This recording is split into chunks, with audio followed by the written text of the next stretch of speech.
I'm here with the WBO welterweight champion of the world who makes his ring return and title defense on November 22nd in Riyadh against Devin Haney on a super stat card, man. I'm just gonna jump right into it. You've been asked a million times, probably every reporter. This is one of them fights, man, that you guys didn't have to take this, right? So, I mean, straight up, what is the true reason behind, like, outside of just challenging yourself? Is there another, like, do you feel like there's naysayers? Is there a kind of level of disrespect? Like, do you not like Devin? Like, is there something different? I guess what I'm trying to get besides this is one of those great fights that every boxing fan has to get. You said in the beginning we didn't have to take this fight. Why Correct. not? Because Why how not? boxing is. Boxing is always one of those sports where, it's always about making the best, like business wise, right? Like opportunities, right? And Mhm. sometimes you can elongate it, marinate, take other fights to, I guess, prolong that big fight. So you make a lot of money here and then So make the big fight. even business wise, why Mhm. wouldn't this fight make sense? Well, I'm not saying it doesn't essentially make sense, but from the fight fans, they feel like it's a dangerous fight for both early on. Devin's essentially what they feel is entering his prime. You just got this belt, you know what I mean? So granted, there's a lot of upside, but you know how the boxing business works is never rush. So that's essentially what. I got you. So I'm glad you just asked that question and Hmm. everything that you just said. I need you to do me a strong solid. Get that whole visual on how boxing works out of your head.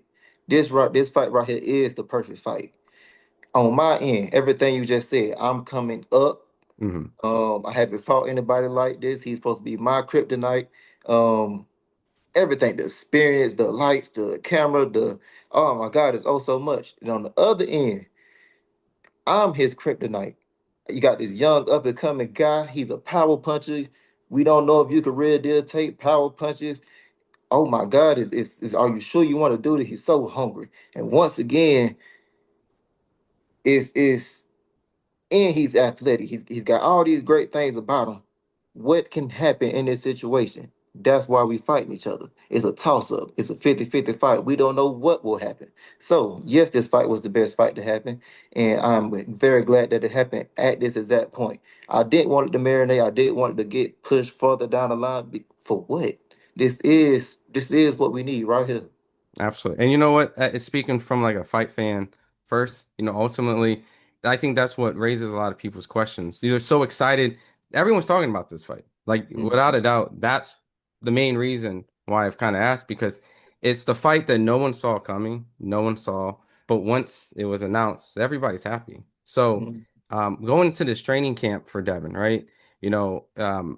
What's it like? You got your title that you're defending. You're coming off a sensational knockout, but now you have the guy that people say is the marquee name, the guy who's been in there with Lomachenko. All this stuff. It's almost like you're being tested again, even though you're the champion of this weight and he's moving up. Mhm. That's the beauty of it. I love facing adversity. I love those testing, and I love everything about it. Those obstacles in a way, because that's what I thrive off on anyway. I don't want the easy path. I don't want anything just given to me. And him, to his credit, he did a lot of great things, amazing things as well. We see all the hard work he put in. We see how far his career has came.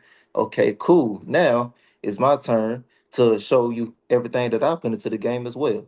And come November 22nd, I will show and prove that. Awesome. I can definitely tell when I'm talking to you and when you're in camp and then when you just knock someone's brains out. But, with that, I mean, ultimately the goal is still essentially to knock, Devin's brains out. Is that the ultimate goal? Not just go the distance, but continue that knockout streak and show that you're not just a talented guy, but an extremely entertaining, knockout, marketable fighter that everyone says you are. I believe the best boxer is when it's entertaining in the ring and outside the ring. Mhm. But just because I'm entertaining inside the ring don't mean I got to get my own head beat in. It don't have to be a rock'em sock'em fight. I can make you miss and make you pay right down the inside, mid range, or long range. So people love knockouts. So why not give them that? Mhm.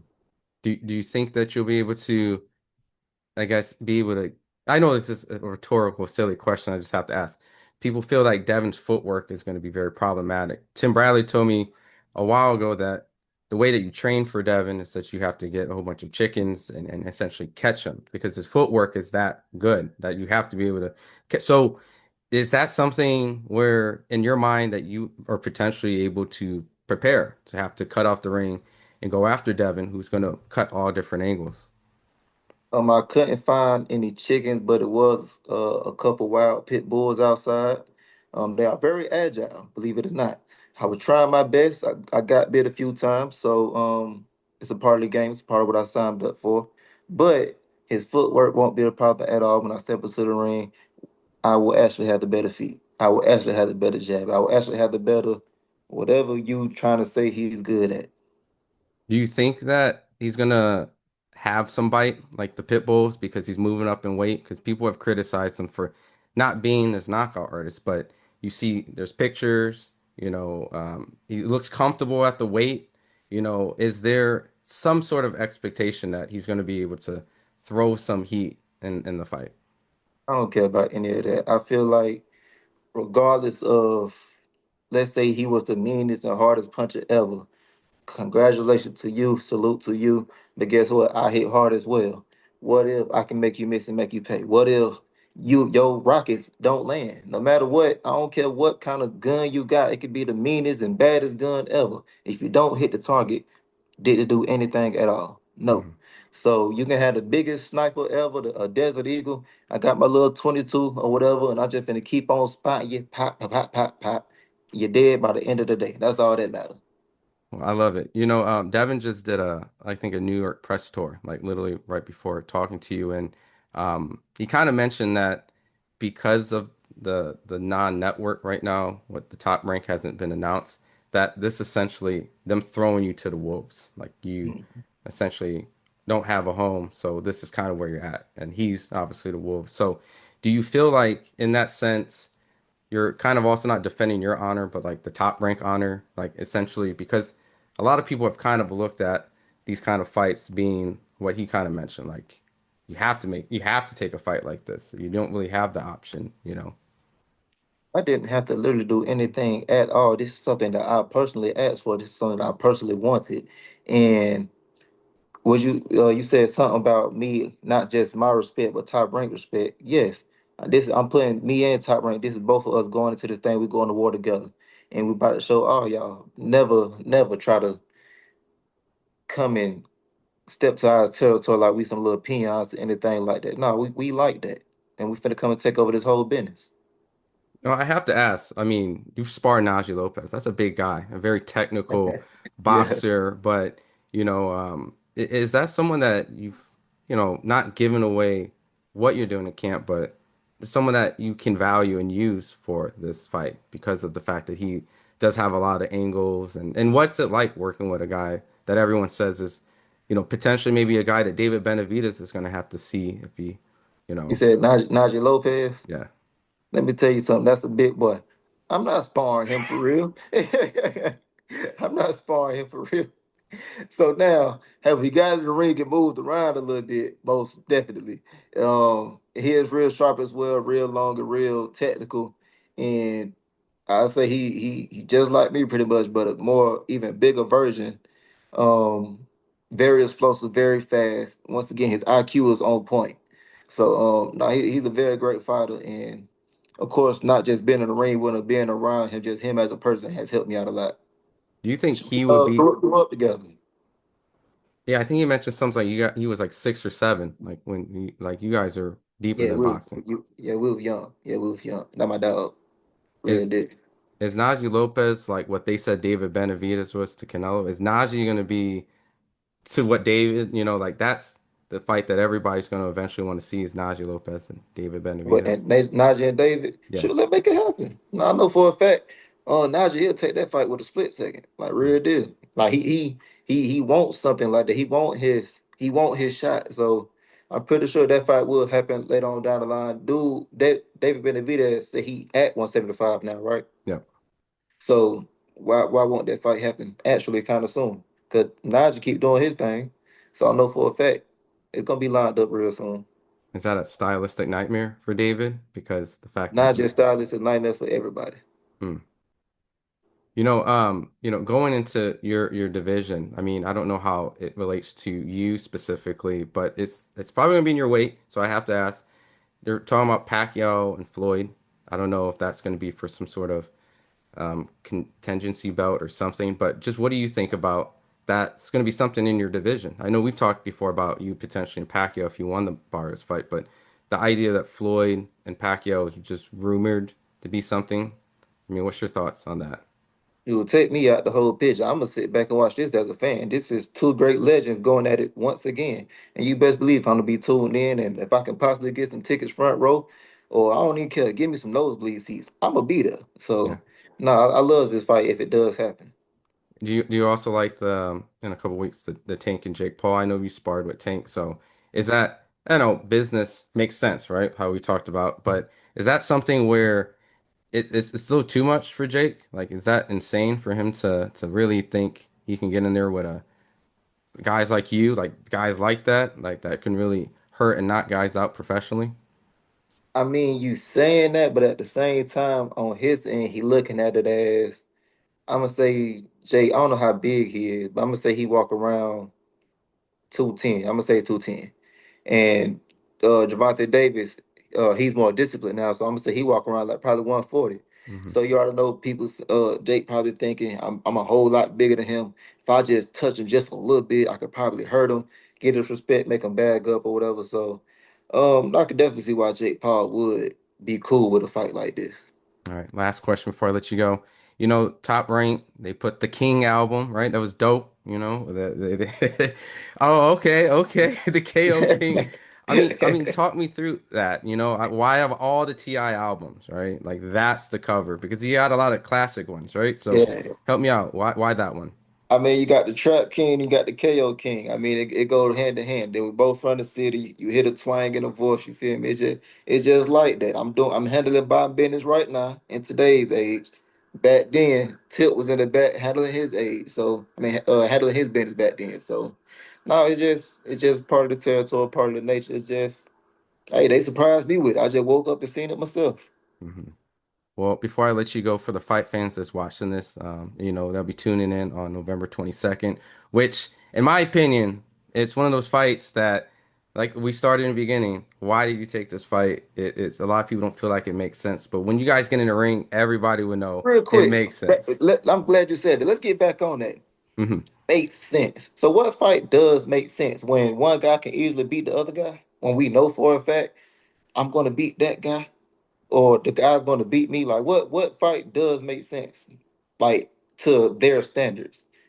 Well, I think I To think be real with boxing you. I think boxing fans are conditioned at this point. So it's not the fact that the fight doesn't make sense as in notoriety, prize, and money, but the fact that the risk is usually averted. Like usually when a person gets a world champion, right? Like a title, within that time frame, especially the age, they don't really go into another big profile fight that we see now because it's hard promotionally. A lot of money has to get settled, and even then, a lot of egos, right? So A side, B side, all that stuff. So the fact that both you guys, and I commend both you guys for taking a fight like this, fights that usually make sense are the ones that you see coming, where I guess it's elongated. I didn't see this coming. That's why I'm Mhm. saying like it's a treat for boxing fans. Like we are But treated. even with the high profile fights, it was at one standpoint. I forgot the stretch. I'm gonna say probably 2 years or something like that. Hmm. Or maybe even three, but I think it was just 2 years, or probably even just one. But Ray Leonard, the one of the greatest fighters ever, it was in that span he fought. I know for a fact Wilfred Benitez, Tommy Hearns, and I want to real deal say also Duran. But it didn't. I think it was even more names like high profile names on that list in the span of just 2 or 3 years. Right. So no matter what, them guys may not want to keep having high profile fights back to back to back to back, but that's what makes you a legend when you just keep stacking them, stacking them, stacking them. Floyd Mayweather, 26 former world champions. You feel me? He just kept stacking. He only got 50 fights. He only got 50 fights. I'm really gonna say 49 because I ain't finna count Conor McGregor. But out of all those fights, he got 26 of them. So pretty much over half of those fights was champions or former champions. So that's what made him oh so great. He didn't need 100 fights. He did all of that work right there. So I could just keep stacking and stacking and stacking and just keep properly preparing. And you just keep coming and getting sharper and sharper and better. All these other guys, while they trying to take this little time off, take a little break, you on your pivot at all times. So just like in a 12 round fight, that one little split second when they want to take that little half second off or whatever, you used to it. This what you do. This what you made for. This what you been working for. And you go capitalize on them. Now they sleep just that quick. All because of that one little millisecond where they wanted to take a break and you didn't. You do you feel like that's what separates you, I guess, and Devin? Because some people might feel that in his case, you know, I guess I don't because Devin kind of went in a path similar, like very young, and you wanted the Lomachenko fights, and so I guess I can't. But I'm just saying, like, is that kind of what separates, I guess, you amongst other people? Because the fact is, you're taking a fight that's that risky. Like in all duality, you're the favorite on many people's books, but it's a risky fight, and The that's bigger the what. risk, the bigger the reward, Mhm. especially at the station I'm at right now. So keep bringing me all the risks. Boom. We were just talking about it in the previous interview. Terrence Crawford, he was taking big old risks the past few years, right? And guess what? Everybody was going against him in each and every last one of those fights. But guess what? He overtopped that. So now people are claiming he is top five greatest of all time. So, like I just said, the bigger the risk, the bigger the reward. Go in to those fights where they say, I don't know about this one, dog. This don't make sense. You feel me? On your end, you feel me? Everything is no. Don't you want to wait him out? Wait till he get a little bit older. Don't you want to wait till he can't make the weight no more? Don't you want to wait? No, I want that fight right now when he at his best. I want him when he's that guy when he's it. So now before he even start falling off or whatever, and then I fight him, then y'all can say, I mean, he beat him, but he ain't beat him when he was like that. I want y'all to say, nah. He got everything around. The matter of fact, and then when he come fight after that and he ain't on his pivot, I'm the one. I'm the reason he's not like that no more. I'm the one that broke him. I'm the one that made him say, man, I don't know if I care about this boxing stuff no more. So no, the bigger the risk, the bigger the reward. I want that Devin Haney fight. And guess what? We here. We 1 month away. Really less than a month away. It's time to go on and make history, dog. I respect both of you guys. I really appreciate you guys stepping up for boxing for that one. So, anything you want to tell the fight fans before I let you go? I love y'all. I appreciate y'all. And you best believe I'm gonna keep going out here and doing my thing. See y'all boys next month.